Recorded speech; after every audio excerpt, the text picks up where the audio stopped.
पूर्वी गेल्या काही वर्षापूर्वी अगदी थोडी लोक त्या परिसरामध्ये होती, पण हळूहळू जसा थोडा विकास होत चालतो, जर कोपऱ्यापर्यंत रस्ता आला, कोपऱ्यापर्यंत पाणी आलं, कोपऱ्यापर्यंत लाईट आली, तर लोकांना आशा असती की आता तिथं पुढं घर बांधायला हरकत नाही, कुठं घर बांधलं असेल तर तिथं राहायला यायला हरकत नाही. तर लोकांना अपेक्षा असते की ते आपल्यापर्यंत येणार आहे. आणि म्हणून तो हळूहळू करता करता बघता बघता भली मोठी लोकवस्ती या भागामध्ये निर्माण झाली. आज निर्माण झाल्यानंतर सगळे नागरिक, नगरसेवक मंडळी असतील, माझ्यापर्यंत असतील, सगळ्यांपर्यंत सातत्याने पाठपुरावा करत होते. या प्रमुख रस्ता, ज्या वेगवेगळ्या भागांना जोडणारा रस्ता, हा प्रमुख रस्ता खरं तर झाला पाहिजे. आणि म्हणून मागच्या वर्षी काही थोडा टप्पा जो जास्त खराब झाला होता, याला महानगरपालिकेच्या माध्यमातून थोडा निधी उपलब्ध करण्यात आला आणि तिथं थोडा आहे त्याला पाईप टाकून पूल करण्यात आला, कॉन्क्रीटीकरण करण्यात आलं. आणि आज या मोठ्या स्वरूपामध्ये हा संपूर्ण रस्ता हा कॉन्क्रीट करण्याचा कामाचा शुभारंभ तुमच्या सर्वांच्या उपस्थितीमध्ये झालेला आहे. आणि आता याचं उद्या परवापासून लगेचच कंपोड रोडच्या बाजूने ही रस्त्याच्या कामाला सुरुवात होणार आहे. आणि हा रस्ता हळूहळू आपण अगदी एकविरा चौक आणि एकविरा चौकातून पारिजात चौक आणि पारिजात चौकापासून टेलिफोन ऑफिस पर्यंत हा रस्ता जाणार आहे. याला नाव आहे जुना पिंपळगाव रस्ता. तर या रस्ता करता सगळे मंडळी प्रयत्न झाला पाहिजे. व्हायला लागल्या, लोणी काढा यायला लागल्या आणि इथं हा रस्ता करता अजून खराब व्हायला लागला. म्हणून आपण प्रयत्न केला आणि महाराष्ट्र राज्याच्या उपमुख्यमंत्री अजितदादा पवार यांच्याकडून आपण नगर शहराकरता जवळपास 150 कोटी रुपयाचा निधी उपलब्ध केला. आणि त्याच्या 150 कोटी मधला आजचा हा टप्पा आपला आज सुरू झाला आहे. अनेक विकासात्मक कामं अंतर्गत देखील आता बरेच लोक आमच्यापर्यंत आले या कॉर्नरमधून, त्यांनी स्वागत केलं, सत्कार केला, आभार व्यक्त केले.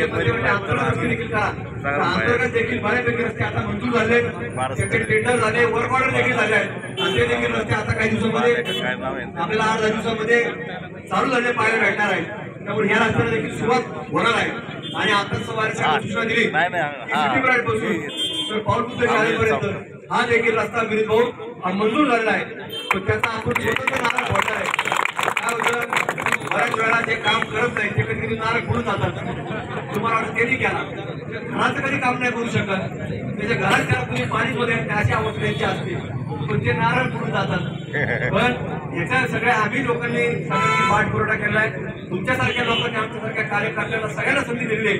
म्हणून आम्ही तिथपर्यंत गेलो आणि त्याच्या माध्यमातून आम्ही राज्य सरकारच्या तिजोरीतून आपल्या नगरपर्यंत पैसा आणण्याचं काम ते आम्ही अजितदारांच्या माध्यमातून केलं. म्हणून आज कुठेतरी याचं देखील आपल्या स्वतंत्र नारळ आपल्या सगळ्यांना फोडायचा आहे. तो आपण परत स्वतंत्र आपण तिला परिसरात फोडणार आहे. पण खरं तर रस्त्यांच्या जाळ्यामुळे आता हळूहळू शहर वाढतंय. आणि जे आपण सगळेजण एक महानगर स्वप्न पाहतो. रोटे साहेब आहेत आमच्या महानगरपालिकेत, त्यांच्याकडे सगळ्या चाव्या आहेत महानगरपालिकेच्या, म्हणजे प्रमुख त्यांच्याकडे जे सगळ्या आहेत तिजोरीच्या, बाकीच्या नाही. या सगळ्यामध्ये त्यांना माहिती आहे की महानगरपालिकेच्या माध्यमातून कामं होऊ शकत नाही, कारण की महानगरपालिकेची एवढी दयनीय अवस्था आहे, पूर्ण आहे. पण इथं अगदी जे मुळाड्यातून पाणी पुरवठा होतो त्याचं तुम्हाला बिल भरण्याची अडचण ही सातत्याने असते. विकास काम तर फार लांब राहिलं. म्हणून आम्ही सगळ्या मंडळींनी अजितदारांकडे अनेक वेळा आम्ही सगळे गेलो. तिथं आम्ही सगळ्यांनी व्हिडिओ शूटिंग बनवली होती, ती दाखवली, त्यांना सांगितलं की वस्तुस्थिती दाखवली आणि आपल्या शहराला किती आवश्यकता आहे हे पाहिल्यानंतर अजितदारांनी ताबडतोब आपल्याला मागच्या या अधिवेशन लागण्याच्या अगोदर म्हणजे जानेवारी-फेब्रुवारीमध्ये आपल्याला निधी उपलब्ध करून दिला.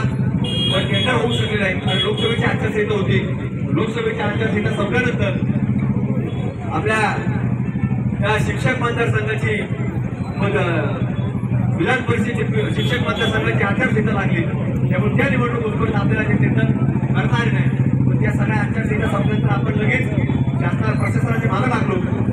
कलेक्टर साहेब असतील किंवा आयुक्त साहेब असतील की तुम्ही लवकरात लवकर हे सगळं कार्यान्वित प्रक्रिया पूर्ण करा आणि हे टेंडरच्या बाबतीमध्ये तुम्ही लवकरात लवकर वर्क ऑर्डर द्या. वर्क ऑर्डर झाली म्हणजे कॉन्ट्रॅक्टर फिक्स होतो, जबाबदारी फिक्स होती, ते काम सुरू करता येतं. तसे सगळ्या जबाबदाऱ्या आता फिक्स झालेल्या आहेत. याच्यामध्ये आता सगळं काम उद्या परवापासून लगेचच सुरू होणार आहे. असं नाही की आज नारळ फोडला आणि आता कधी काम चालू होणार. उद्या परवा तुम्हाला ते कंपोड रोड काम सुरू झालं पाहायला भेटल आणि फक्त काम सुरू झाल्यानंतर